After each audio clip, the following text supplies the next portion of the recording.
Pa- Padre, gracias por este día. Te pedimos que nos cuides, que cuides a todos los hermanos. Te pedimos que puedan venir y que los que no pueden venir los cuides, que lo que pedamos sea edificación y que nos des una buena tarde. En nombre de Cristo Jesús. Amén.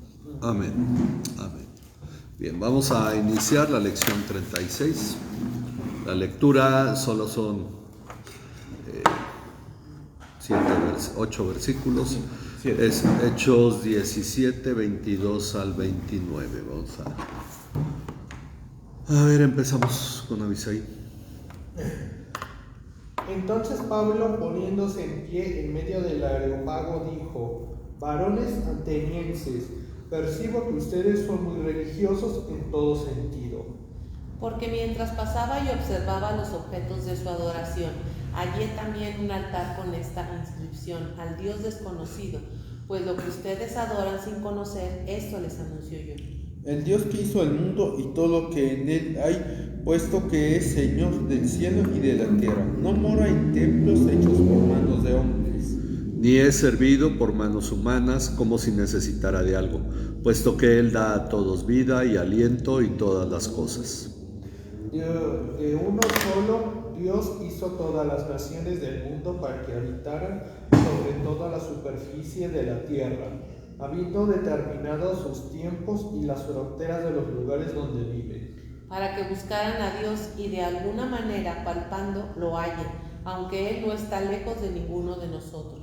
porque en él vivimos, nos movemos y existimos, en él vivimos, así como algunos de los poetas de ustedes han dicho, porque también nosotros somos linaje suyo. Siendo pues linaje de Dios, no debemos pensar que la naturaleza divina sea semejante a oro, plata o piedra esculpidas por el arte y el pensamiento humano. Bien, dice la introducción del estudio, hemos llegado a un punto muy interesante de la historia de la Iglesia, que dejará un gran impacto en el pensamiento cristiano, desde entonces y hasta nuestros días. Hoy vamos a empezar a ver esto, va a tener todavía la siguiente lección parte y a lo mejor todavía algunas más. La predicación a los judíos en las sinagogas ha incluido la conversión de muchos hombres y mujeres de habla y seguramente de ascendencia griega. Sin embargo, esto se ha llevado a cabo bajo la dirección de lo escrito en la ley de Moisés y todo el Antiguo Testamento, pues era lo que se leía en las sinagogas. Es decir, para Pablo era fácil predicar en la sinagoga porque todo se podía basar en la ley de Moisés. Pero ahora Pablo ha llegado al corazón mismo del pensamiento griego, un pensamiento muy relacionado con la idolatría y con el pensamiento de filósofos griegos que habían sido reconocidos incluso por los mismos filósofos judíos de Alejandría, como el caso del famoso Filón de Alejandría, pensamiento que había sido admitido en la clase sacerdotal judía de los saduceos, es decir, los saduceos, los sacerdotes judíos pensaban en gran parte como griegos. Por lo tanto, este pensamiento no era del todo ajeno a los judíos y se había asimilado con cierta moderación. Los judíos ya habían sido influidos. La palabra Jesús misma, por ejemplo, según todos los estudiosos, es la misma palabra Josué. Sin embargo, por la influencia griega, los años de dominio griego y del hablar griego, el término fue derivando en Jesús. Ok, entonces es un ejemplo. Algunas otras palabras más también fueron teniendo esa influencia. Así que Pablo ahora tiene una audiencia muy distinta. Ya no son los judíos que conocen la ley de Moisés, a los que les puede hablar como un pez en el agua muy fácilmente. Tiene una audiencia muy distinta, la cual no conoce ni piensa conforme a la ley de Moisés. Sí podemos decir, los judíos conocían el pensamiento griego, pero los griegos no conocían el pensamiento judío. Y ahí es donde empieza este tema tan interesante que ha llegado hasta nuestros días, la influencia del pensamiento griego en el pensamiento cristiano. Bueno, dice entonces, su audiencia es muy distinta, la cual no conoce ni piensa conforme a la ley de Moisés. Y así como un día los gentiles se convirtieron a Cristo, agitando el ritmo de la iglesia estaba bien en paz, creciendo, desarrollándose, hasta que Cornelio y su gente se convierten en Cesarea y entonces empieza el conflicto. ¿Qué hacemos con ellos? ¿Tienen que seguir la ley de Moisés o no? Y empieza toda esta Interesante situación. Bueno, así la iglesia ha tenido sus sacudidas.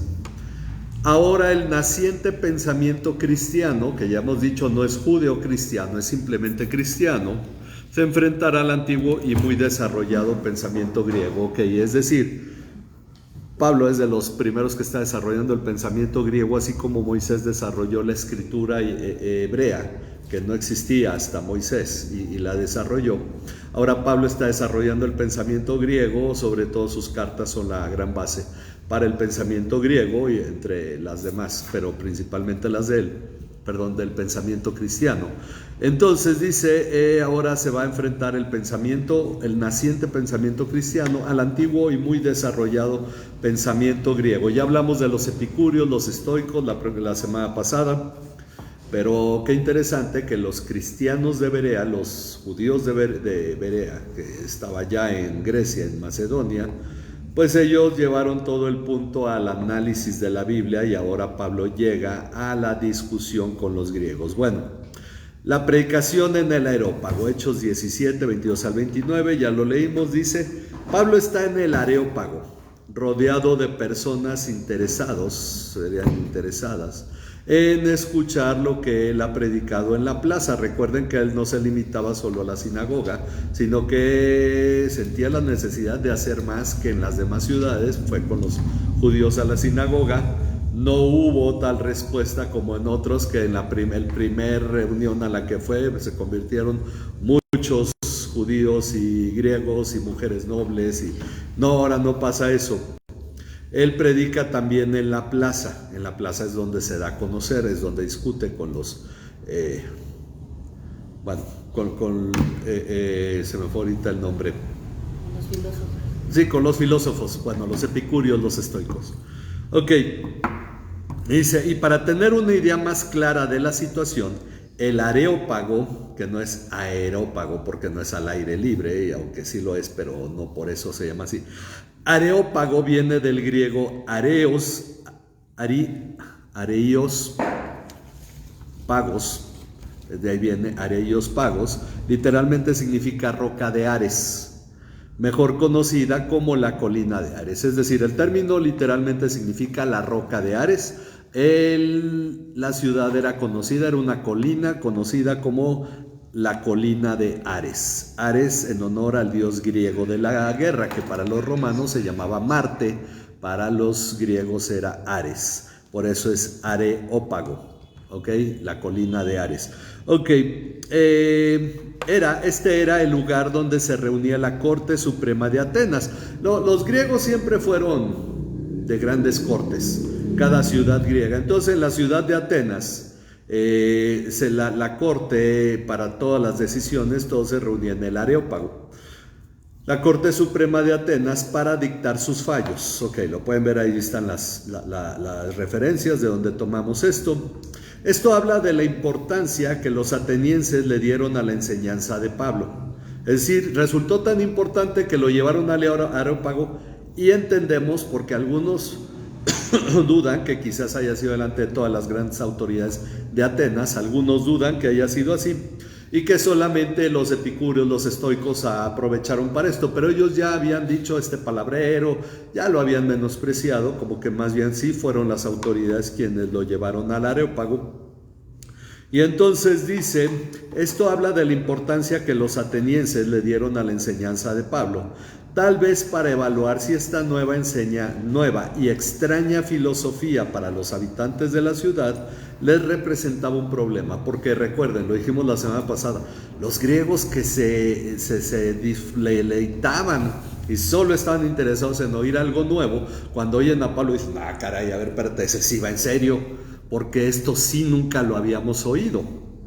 Y es que no es el pensamiento judío, porque en Atenas había judíos y el pensamiento judío seguramente era conocido en Atenas. ¿Cuál es ahora el pensamiento que llega nuevo?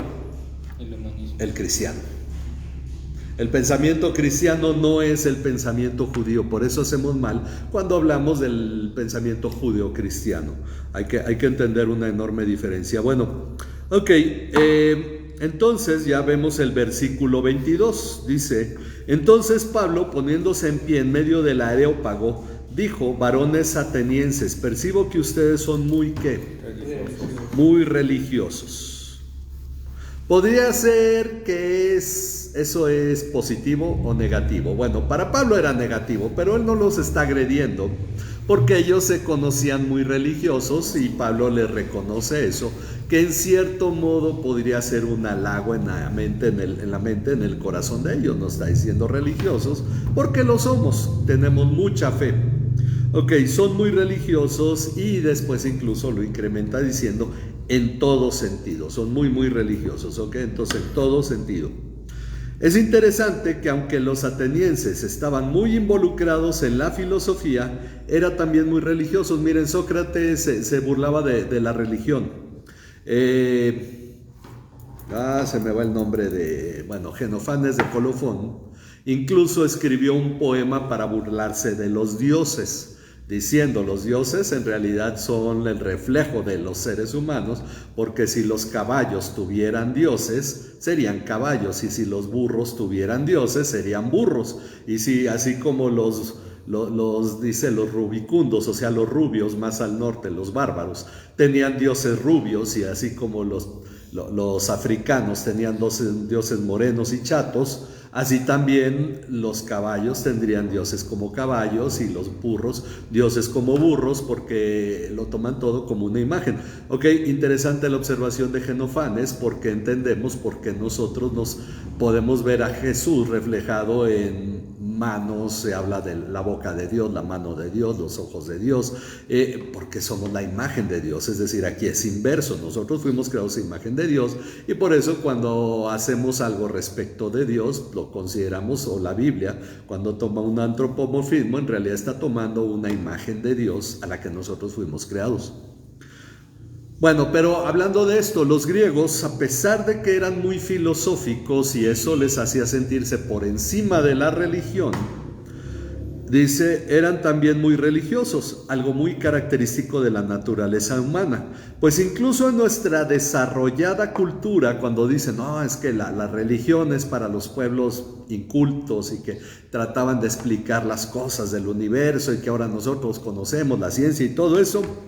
Bueno, en nuestra muy desarrollada cultura, aún los más ateos son supersticiosos. Creen en la fuerza del universo, los cuarzos. ¿Por qué perdió México? Pues porque no me puse la camiseta del primer partido, ¿no? Entonces, cosas de ese tipo. Y aún cuando son muy ateos, creen que si lo piden y lo declaran al universo, se los va a dar. De ahí que esto es un libro, el libro del secreto. Habla precisamente de declarar las cosas. Después entró a las iglesias carismáticas, porque el movimiento carismático pues es un movimiento muy basado en la superstición. Pero entra esto de la declaración. El libro del secreto tiene ya décadas y es de donde viene toda esta idea de pedirle a las fuerzas del universo. En el video del secreto sale incluso un pastor que dice: bueno, los ateos lo llaman el universo y sus fuerzas, nosotros lo llamamos Dios. Entendamos cómo toda esta superstición realmente está entrado en la iglesia, pero lo que estamos llamando aquí la atención es que aún los más ateos son religiosos, porque ser ateo es un asunto de mucha fe. Creer que Dios no existe implica muchísima fe, más que la que se requiere para creer que Dios existe. Ok, entonces por eso dice, es decir, que el ser humano siempre ha sido consciente de la existencia de algo más allá de su persona, pese a sus esfuerzos racionalistas, y así ocurría con los atenienses, filosóficos, pero a la vez religiosos. Los epicúreos creían pues que Dios estaba en todo, eran panteístas. Los estoicos, perdón. Los epicúreos creían que Dios estaba lejano. Lo que creen los deístas. Los deístas creen que Dios creó todo lo que existe, pero Él se apartó de su creación. Ahí vamos a conocer dos términos. Ahorita los vamos a ver. Los teístas, como los cristianos, creemos que Dios creó todo lo que existe y que convive con su creación. Bueno, Pablo les explica por qué los ha llamado religiosos. Pues mientras pasaba y observaba los objetos de su adoración. Entonces no lo... Ok, muy bien. De su adoración. Hallé también un altar con esta inscripción: al Dios desconocido. Ok, en esta Biblia dice desconocido, muchas versiones le ponen no conocido. El término agnotos significa no conocer algo, pero también puede traducirse como desconocer. El asunto es que desconocer puede ser algo que conocemos y lo rechazamos, y entonces lo que estamos haciendo es desdeñar. Entonces Dios no era desdeñado, no lo conocían simplemente, por eso algunos prefieren ponerle al Dios no conocido o al Dios desconocido. Pues lo que ustedes adoran sin conocer, eso les anuncio yo. Ahora, qué interesante que él no dice, pues a quienes ustedes adoran, él les dice, lo que ustedes adoran, un objeto, eso les anuncio yo. ¿Por qué? Porque él tampoco está asintiendo que Dios sea el Dios de ese altar, pero él les va a hablar del Dios que no conocen. Entre todos los altares que Pablo vio en la ciudad, se encontraba uno especial para Pablo. Los atenienses tenían un altar a un Dios que no conocían. Esto era un reconocimiento a su limitación, pues aunque la ciudad contaba con al menos 73,000 ídolos, es decir, cuéntenle, ni siquiera altares en la Guadalupana aquí en la ciudad, ¿no? 73,000 era una exageración. Imagínense, Atenas era un lugar donde capillita tras capillita tras capillita, porque mucho se heredó en Roma de los griegos y pasó a la cultura latina. Entonces, considérenlo así, eran las capillitas y a lo mejor tenían su ánfora, lo que fuera, como lo vemos en nuestra cultura. Ahora, ¿quién dijo eso? Bueno, esto lo calculó el antiguo escritor Plinio el Joven, ¿ok? Yo lo leí por ahí bueno, ahí está el ¿qué es? El 37 de la Biblia de Estudio, Gracia y Verdad. Esto, Plinio el Joven es el que escribe. 73,000 ídolos contó él en la ciudad de Atenas. Plinio era romano, por eso podía criticar tranquilamente a los griegos. Aún así consideraban que había algún Dios que ellos no conocían. Es decir, ya todos los dioses los cubrimos. No, hay uno porque se nos puede pasar. Y ese altar, es este altar el que Pablo usa para iniciar su mensaje sobre Jesucristo. Así inicia su exposición, ¿ok? Entonces él empieza con la exposición, lo saluda, hace una introducción: ustedes son muy religiosos, he pasado y he visto los objetos de su adoración, hay un altar a un Dios no conocido y ese es del que yo les voy a hablar. Ok, tiene la atención de los atenienses, no les ha faltado al respeto, aunque les diga que son bien idólatras, no se los ha puesto de esa manera, y entonces tenemos que entender la sabiduría para hablar. Su exposición: el Dios que hizo el mundo y todo lo que en él hay. Él está hablando del Dios que ellos no conocen, puesto que es Señor ¿de qué? Del cielo y de la tierra. A muchos cristianos se les olvida eso, pero bueno, es Señor del cielo y de la tierra. No mora en templos hechos por manos de hombres, por manos de hombres, ni es servido por manos humanas, como si necesitara de algo. Ay, Dios, ahora no te he cumplido, no te he dado, no. Bueno, el asunto es que las necesidades de uno, no de Dios.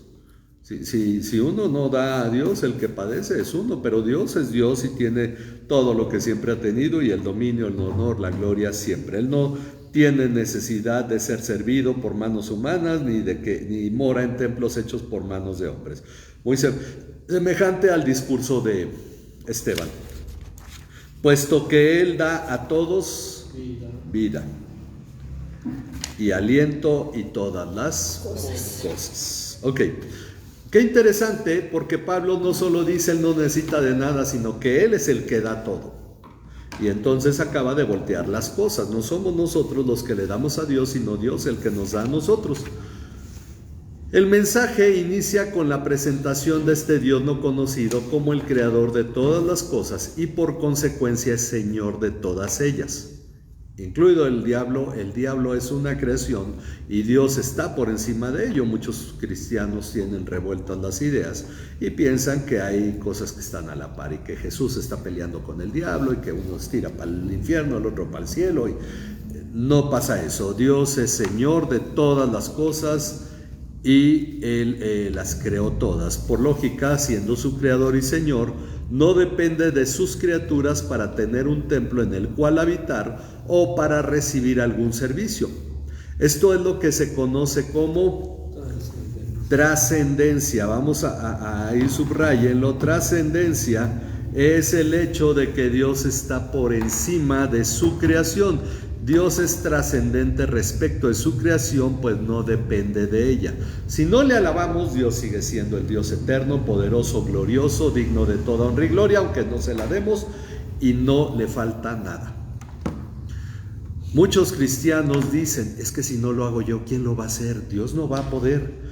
Hace poco leía, yo tengo buenos amigos carismáticos, son buenos como amigos, pero como cristianos, bueno, yo espero en Dios que un día les abra mucho la mente. Ponía uno en una publicación, en un corazón dispuesto, Dios puede trabajar libremente.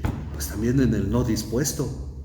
En todos los corazones Dios trabaja, hasta en el de Judas trabajó libremente, porque Él es Dios. Entonces, consideremos esto, Él es Señor de todo. Pero el corazón dispuesto es transformado por Dios porque la persona está dispuesta a ser transformada. Dios sigue trabajando en su vida, pero no necesariamente está siendo transformada si no está dispuesta, porque el que rechaza eso es uno. Ok, esta trascendencia se afirma aún más por el hecho de que Él es el que le da vida a todo. Él está dando a su creación, no su creación a Él. Él no depende de la creación, por eso decimos es trascendente. Esta es la trascendencia de Dios. De uno solo, dice Pablo, volviendo aquí al mensaje de Pablo, de uno solo. ¿Quién es ese uno solo? Adán. En la Reina Valera dice de una sola sangre. Dios hizo todas las naciones del mundo. Todas las naciones del mundo para que habitaran sobre toda la superficie de la tierra. De uno solo Dios hizo todas las naciones del mundo para que habitaran sobre toda la superficie de la tierra, habiendo determinado sus tiempos, sus tiempos primero, y luego las fronteras de los lugares donde viven. Dios determinó, fíjense, Él hizo todas las naciones del mundo. Las puso para habitar toda la tierra, dice Pablo. Ha determinado sus tiempos y sus fronteras. El texto bizantino dice, de una sola sangre, de ahí viene, está basado en la Reina Valera, de una sola sangre.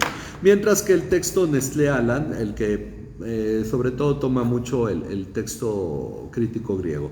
El texto bizantino es el texto mayoritario también, porque la mayoría de las copias son bizantinas.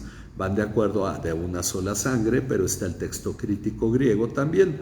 Bueno, de un solo hombre, independientemente de la crítica textual, que es el área o la ciencia de determinar las traducciones bíblicas, la crítica textual basado en los diferentes escritos que pudiéramos hacer sobre esta frase, lo que Dios a través de Pablo, porque recuerden, es Dios hablando a través de Pablo, afirma es que Él creó toda la humanidad a partir de Adán, no de Adán y Eva, sino de Adán, pues Eva misma fue formada de Adán. Entonces, toda la creación, todos los seres humanos provenimos de uno solo que fue Adán. Ahora, por lo tanto, a través de esta frase, Dios está señalando que no hay diferencia entre los grupos étnicos. Cada nación de la tierra proviene de un solo hombre, por lo que ningún grupo es superior a otro ni puede despreciar a otro, porque todos venimos de Adán.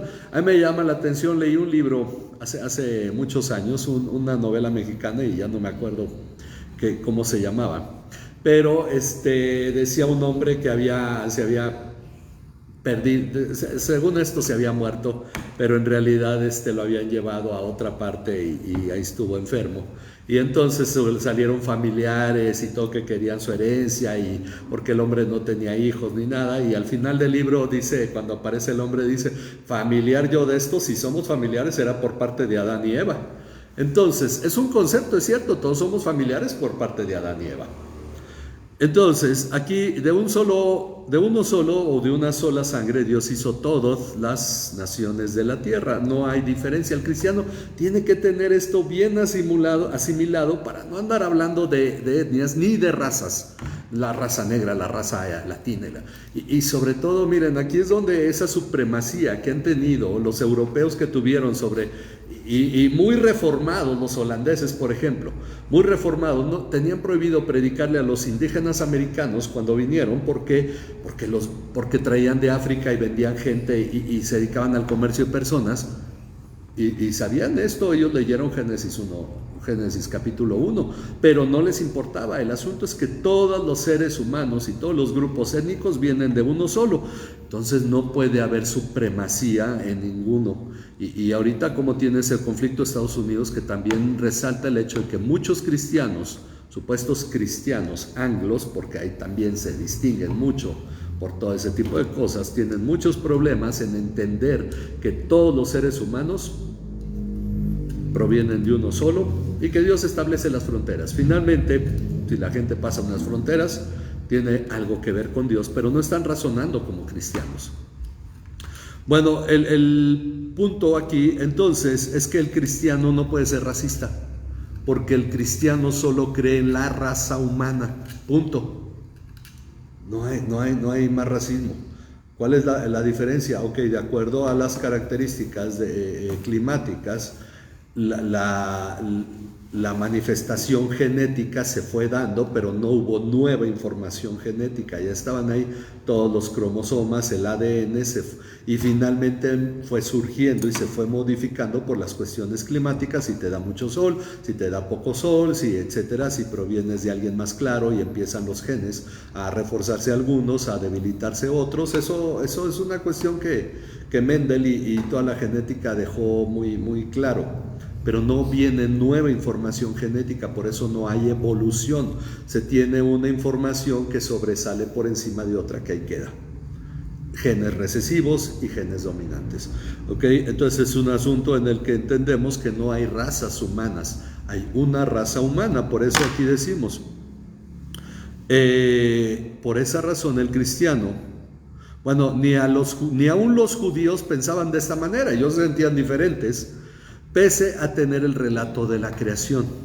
Pues esta es la base por la que el cristianismo es universal para todos, no es para una cultura, ya que no hace distinción entre una etnia y otra. Entonces por eso nos referimos a etnias, ni siquiera nacionalidades. A etnias nos referimos porque es la palabra griega, grupos étnicos que son grupos culturales de características físicas, finalmente de características físicas semejantes, pero no son de una raza diferente a otra, porque solo es la raza humana. Entonces nos referimos a etnias. Dice, por esa razón, por esa razón el cristiano cree que la raza humana es una sola y no existen diferentes razas, por lo que excluye totalmente el racismo.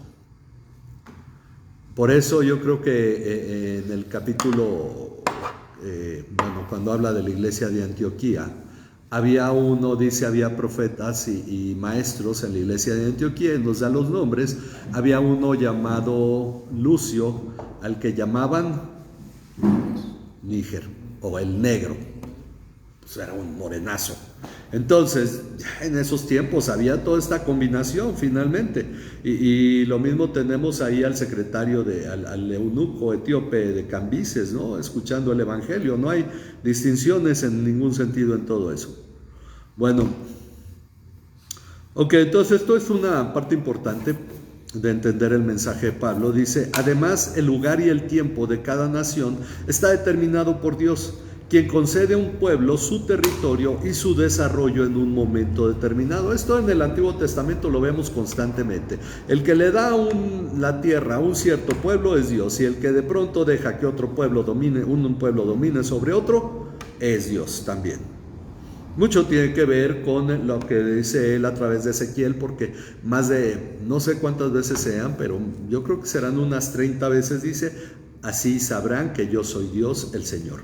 Entonces es para que los seres humanos, porque al menos sí, por medio de Nabucodonosor, era para que los judíos y todas las naciones de la tierra supieran que Él es el Señor, y entregó los reinos, no nomás el de Judá, a Nabucodonosor entregó todos los reinos de la tierra. Bueno, Y sobre todo recordemos que el propósito de Dios desde el inicio ha sido que los seres humanos llenen toda la tierra. ¿Qué dice Génesis 1:28? Quien quiera leerlo, Génesis 1:28.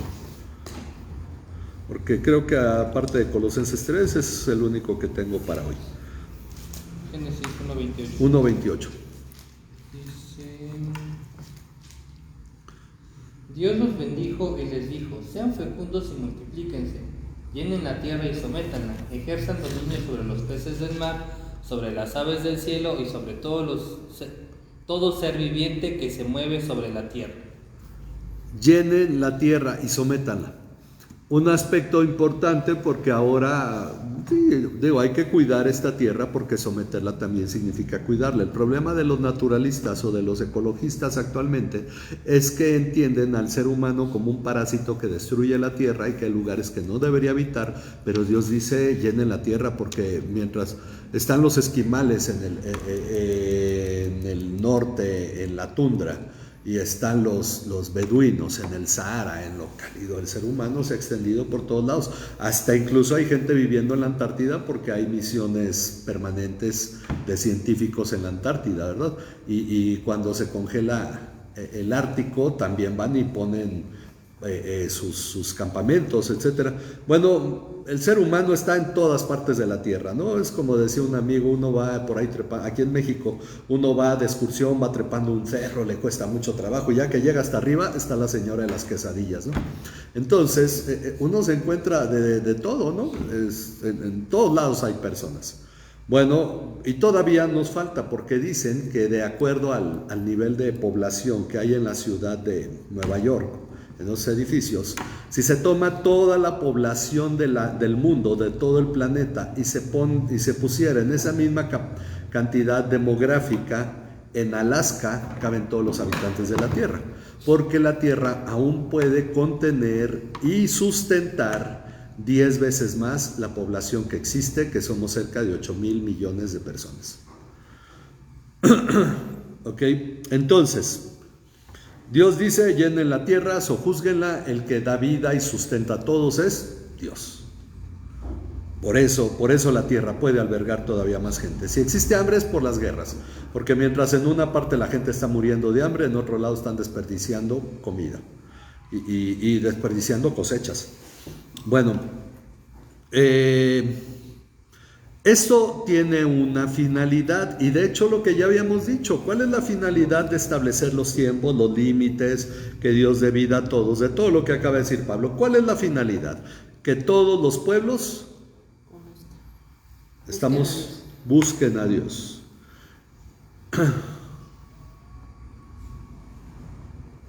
Dice, es el 27, ¿verdad? Para que buscaran a Dios. Que todos los pueblos busquen a Dios y de alguna manera, palpando, que hagan, lo hallen. Iba yo aquí a agregar algunos ejemplos de ello, pero me llevaría más espacio. Pero digo, uno muy conocido es Netzahualcóyotl. Antes de que llegaran los europeos, él ya hablaba de el único Dios en su poema, ¿verdad? Poeta, iba a decir de Netzahualcóyotl, ¿no? Pero pues era Netzahualcóyotl Texcocano. Entonces, Netzahualcóyotl Texcocano, pues escribía en su poema, habla sobre el único Dios. Y de alguna manera, y algunos dicen, bueno, pero entonces, si antes a muchos pueblos no se les había predicado el evangelio, pueblos ahí por todos los rincones del planeta, porque cómo se extendieron, uno dice, cómo todos estos, los maoris y todos estos que estaban en estos pueblos del sureste asiático, que se fueron a poblar todas las islas perdidas en el océano, ¿cómo les constaba que había islas ahí? Bueno, por alguna razón llegaron a islas recónditas ahí y a remo, no tenían ni siquiera barcos de vela, y se extendieron por toda la tierra, ¿no? Entonces, bueno, ¿cómo ellos sabían? Bueno, en Romanos 1, a partir del versículo 20 dice que lo que de Dios se conoce les es conocido, pues Dios se los hizo evidentes, porque desde la creación su eterno poder y su naturaleza divina han sido, se me fue la palabra ahorita, bueno, evidentes, de modo que nadie tiene excusa. nadie puede decir. Dios no sabía que existías. Podría no conocer sobre la gracia, sobre el perdón, pero sí sobre la existencia de Dios y de la magnificencia, de la grandeza de Dios, lo que llamamos la revelación universal, la creación. Bueno, ok, entonces por eso dice que todos los pueblos busquen a Dios y de alguna manera palpando, porque están a ciegas, pero tocando, lo hallen, aunque Él no está lejos de ninguno de nosotros.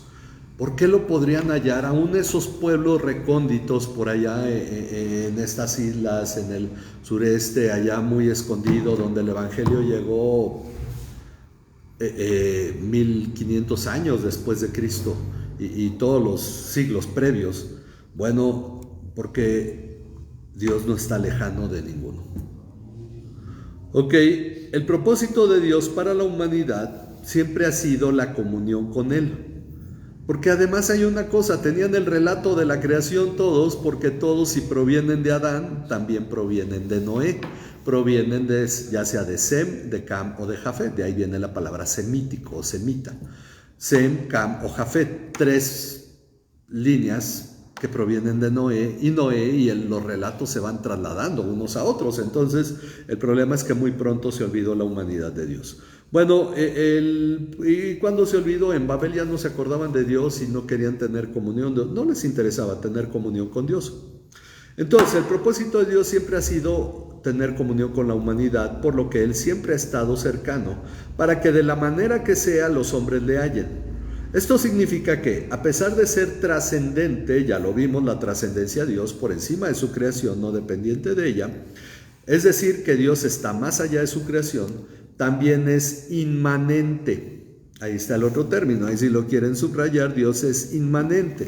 Esto se refiere a que Él no está ajeno a su creación, sino que la sostiene y mantiene relación constante con ella.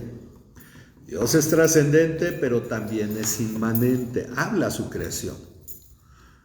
Entonces no está ajeno. Esto se refiere a que Él no está ajeno a su creación, sino que la sostiene y mantiene relación constante con ella, en comparación con las diferentes religiones que definen a sus deidades ajenas a los hombres, como lo creían los epicúreos. Para explicar esto, Pablo cita 2 frases de la literatura griega. Primero dice: porque en Él vivimos. Luego ya lo escribió a los romanos, ¿verdad? Porque en Él vivimos, nos movemos y existimos. Porque dice, y si vivimos, para Dios vivimos. Bueno, porque en Él vivimos, nos movemos y existimos. Esta frase es del poeta cretense Epímenes, aproximadamente el año 600 a.C., que relata un verso de Minos, hijo de Zeus, que decía que Zeus lo había cornado un jabalí, y que entonces en su tumba fue Minos, su hijo, y rezó este verso que decía, entre otras cosas: tú no estás muerto y resucitarás, porque en ti vivimos, nos movemos y existimos, considerando el hecho de que Zeus había sido exaltado a la deidad. Bueno, muy religioso y revuelto todo esto, pero finalmente este verso lo escribe Epímenes, no que Minos haya existido, ¿verdad? Esto en Creta. Luego hace una segunda cita: así como algunos de los poetas de ustedes han dicho, porque también nosotros somos linaje suyo. Esta segunda cita corresponde al poeta Arato de Soles, que vivió del 315 al 240 a.C. Era oriundo de Cilicia, donde está la ciudad de Tarso.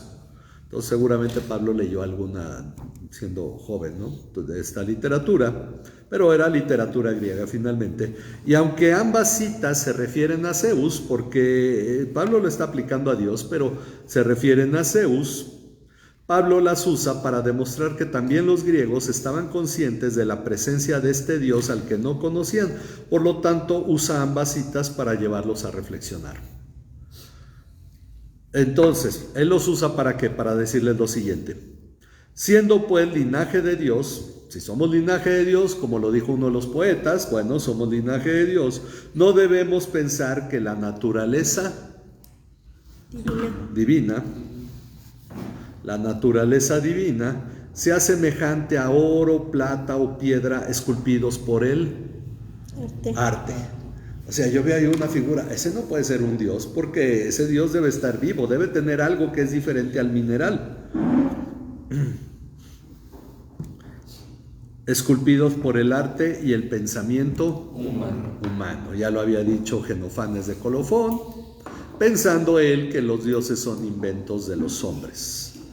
Pero aquí Pablo le está diciendo, si en verdad venimos de un Dios, de la divinidad, pues entonces esa divinidad no puede ser oro, plata, piedra esculpidas por el arte y por el pensamiento humano.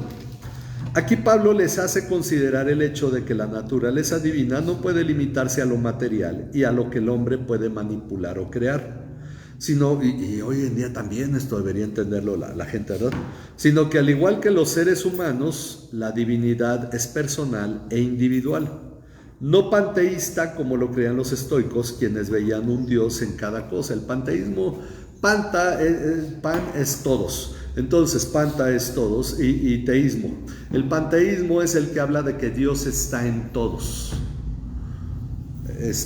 Aunque se ha acusado, ¿no?, a Jesús Adrián Romero en su canto ese de Ayer te vi, en la sonrisa del niño y todo, como de panteísmo, puede tener una idea en ese sentido, pero el punto es que los panteístas ven, así como los que creen en la guerra espiritual actual ven al diablo en todos lados. Hay gente que ve a Dios en todos porque en las sillas está Dios. Dios está en la mesa. Entonces hay gente que, yo he escuchado esta frase unas cuantas veces, Dios está en todas partes, no tengo por qué ir a una iglesia a adorarle. Entonces digo, tampoco le adora donde esté, ¿verdad? Pero es cierto, Dios está en todas partes, pero Dios no es todo. Es decir, no es la silla, no es la mesa, no. Y el panteísmo habla de que Dios es una materia, un ser que está extendido en todo. Dios es omnipresente, pero Dios es personal, es un ser. ¿Ok? En tres personas, y de hecho eso destaca el hecho del término personas. Tres personas es la divinidad, un Dios en tres personas que es omnipresente, pero no tiene relación con la silla, con el árbol, con la mesa. No, eso, el panteísmo sí lo creía así. Ok, y esto era lo que pensaban los estoicos, quienes veían un Dios en cada cosa. Para el cristiano, ambas citas griegas se resumen en Colosenses 3 del 3 al 4. Colosenses 3 del 3 al 4, no lo puedo explicar aquí en el manual, pero lo comentamos. Un pasaje muy conocido, muy sencillo. ¿Qué dice Colosenses 3 del 3 al 4? Porque ustedes han muerto y su vida está escondida con Cristo en Dios. Cuando Cristo, nuestra vida, sea manifestado, entonces ustedes también serán manifestados con Él en gloria. Ya da por hecho estamos muertos al pecado. Si ustedes pues han resucitado con Cristo, está diciendo en el versículo 1. Entonces da por hecho nuestra resurrección, hemos resucitado con Cristo a una nueva vida. El bautismo es símbolo de ello, no el acto que nos lleva a ello. Pero hemos resucitado con Cristo, entonces nosotros hemos muerto, por eso hemos resucitado con Cristo, y ahora nuestra vida está escondida con Cristo en Dios. En Cristo nos movemos y por Él vivimos. En otras palabras, todo lo que somos ahora, como seres humanos, como cristianos, la totalidad de lo que somos, lo somos en Cristo. Triste que el cristiano no se ve a sí mismo de esa manera, porque se ve de muchas otras, también soy cristiano. Pero la realidad es que nuestra vida está escondida con Cristo en Dios, y por eso dice en el 4, cuando Cristo, que es nuestra vida, el que nos da vida, aliento a todos, se manifieste, entonces nosotros también seremos manifestados con Él en gloria. Aún no se ve lo que habremos de ser, dice Juan, en 1 Juan 1, 2. Aún no se manifiesta lo que habremos de ser. Cuando venga Cristo seremos manifestados con Él en gloria. Combinando ambos pasajes entendemos, seremos tal como Él es, porque seremos semejantes a Él porque le veremos tal como Él es. Entonces, aquí nosotros entendemos que estas palabras que el apóstol Pablo aplica a los griegos en realidad se refieren al cristiano. ¿Por qué? Porque somos linaje de Dios siendo hijos de Dios. Por eso somos real sacerdocio, nación santa. Somos linaje escogido, real sacerdocio, nación santa. Ok, nosotros vivimos y nos movemos en Cristo, pues en Él está escondida nuestra vida al ser hijos de Dios. Y así en la eternidad, al venir Cristo, también se manifestará que somos hijos de Dios. Ahora la audiencia está lista para el mensaje de salvación. Ok, bien. ¿Alguna pregunta? ¿Sí queda claro? ¿O tan confuso que pues ya no sé ni qué preguntar? Pero bueno, yo espero que sí haya quedado claro. Y bueno, pues vamos a orar para terminar. Vamos a ponernos en las manos de nuestro Dios, a dar gracias a Dios por este estudio, por su palabra y por lo interesante que nos permite meditar en ello. Padre, te damos gracias por tu palabra y por concedernos este tiempo para meditar en tu palabra. Gracias por la vida de cada uno de mis hermanos que está aquí presentes, por los que también están viendo esta transmisión, Señor. Padre, confiamos que el interés que cada uno tiene en tu palabra será recompensado en el crecimiento y desarrollo que cada uno tenga, Señor, en esta formación, porque entendemos que no es en vano el conocer tu palabra, Señor. Si algo no hemos alcanzado en la vida cristiana, tal vez se deba a que aún no hemos meditado completamente en tu palabra. Y aquí estamos haciendo esto. Por eso yo te pido que prosperes este estudio, que prosperes la vida de cada uno de los que diligentemente se involucran en el estudio de tu palabra. Gracias por todo tu cuidado y tu bondad. Bendice la vida de cada uno. Bendice la vida de Hugo, a quien ponemos en tus manos, y rogamos porque tú te manifiestes en su vida también, Señor, en todo lo que los médicos tengan que llevar a cabo en su cuerpo. En el nombre de tu Hijo Jesucristo, nuestro Señor y Salvador. Amén. Amén. Dios les bendiga, hermanos. Seguimos la próxima semana, Dios mediante, si Dios nos